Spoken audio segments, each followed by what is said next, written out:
Thank you, Chairwoman Murkowski, and I appreciate you calling this important hearing and your leadership, and I too look forward to hearing from our witnesses today. As you mentioned, although similar sportsman-related legislation has been considered on the floor in the past two Congresses, this is the first time we've discussed this package in committee, so I hope we can use that opportunity to further examine and improve on specific provisions in the legislation. And I would like to also take this opportunity to discuss the larger issue of stewardship and what that does for us and how it continues to give us an expanded recreational opportunities for sportsmen on public land. In the state of Washington, we are fortunate to live among many of America's most iconic national parks, forests, and wilderness area, and these public treasures improve our quality of life dramatically, give us important recreational opportunities, including hunting and fishing, and strengthening our economy. Last year, visitors spent a combined 33 million days on federal lands in Washington state, and in doing so spent over $1.3 billion. According to a recent report prepared by the Jackson Foundation, in the state of Washington alone, outdoor recreation provides an estimated 227,000 direct jobs. That's an amazing number, and it generates over $7 billion in wages and salaries. So this is a very important part of our economy, and we should make sure that we continue to focus on it.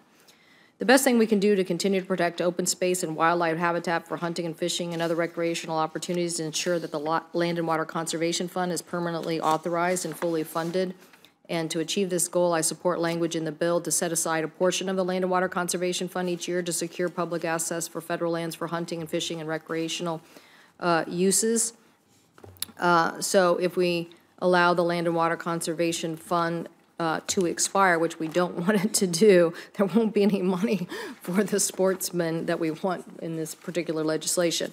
The Land and Water Conservation Fund is the country's most successful law benefiting sportsmen, and it needs to be reauthorized. In my state, it has helped protect and improve over 133,000 acres of state land and park and recreational access, including to help protect public lands and national parks and forest land. So earlier this year, a strong bipartisan group of senators supported reauthorization and permanent funding for the Land and Water Conservation in a vote on the Senate floor. So I look forward to working with you on this issue as these pieces of legislation move through the Congress.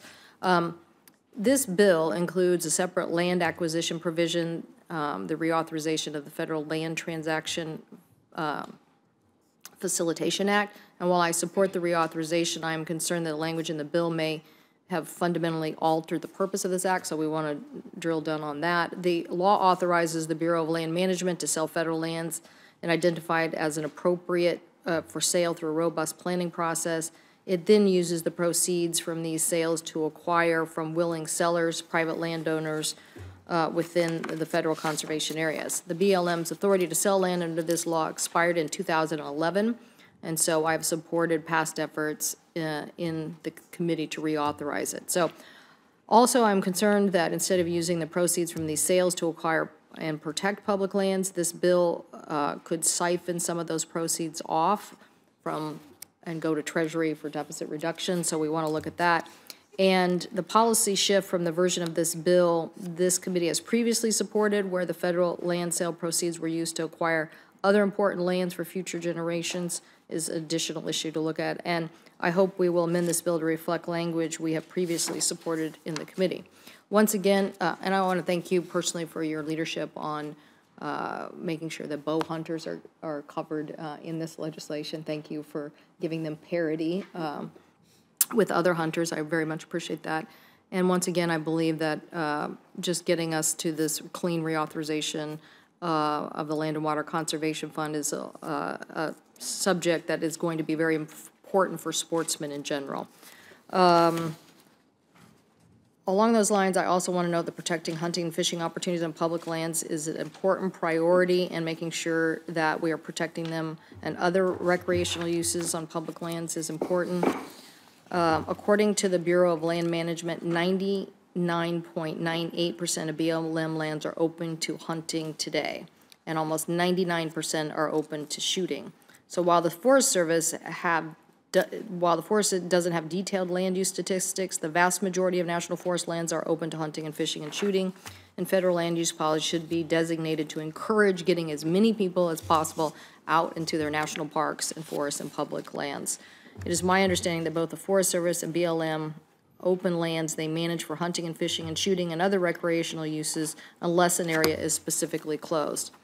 So with that in mind, it's worth noting that land use statistics don't indicate a policy of excess closure of federal lands.